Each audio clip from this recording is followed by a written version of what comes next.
பாஜக கதையை பற்றி நான் பேச விரும்பலை. நான் பேசினா அந்த சபையோட மாண்பே போயிடும் அப்படின்னு பாஜகவினர் பொதுவெளியில பேசியிருக்கிறாங்க, தொடர்ந்து பேசிட்டு இருக்கிறாங்க. பாஜக கதையெல்லாம் சொல்லி இந்த அவையுடைய மாண்பை குறைக்க நான் விரும்பல. எம்ஜிஆர் விலகின உடனே நார் அடித்து சபாநாயகரை 2 பேரா உள்ள வச்சு அடிதடி எல்லாத்தையும் கொண்டாந்து நார் அடித்தவர் உங்கள் அப்பா. துரைமுருகனையும் ஏஆர் ரகுமானையும் சுப்புவையும் தூண்டி விட்டு வேஷ்டி அவுத்துட்டு அண்டர்வேரோட சட்டசபையில் குதிச்சு போனாங்களே பெஞ்சுக்கு அன்றைக்கே நாடி போச்சு உங்கள் சட்டசபை. உங்கள் அப்பாவிடையா நாரடிக்க முடியும்? ஜெயலலிதாங்கிறத பெண்ணுன்னு பார்க்காம சேலையை பிடிச்சி இழுத்தாங்களே, இதை விடையா அந்த சட்டசபையை மாண்பை நாரடிக்க முடியும்? பாஜக கதையை சொன்னால் சட்டசபையின் மாண்பு போகாது.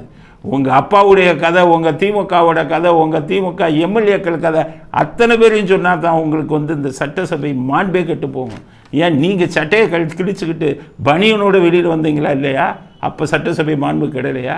நீங்கள்னா சட்டசபை மாண்பை பேசலாமா?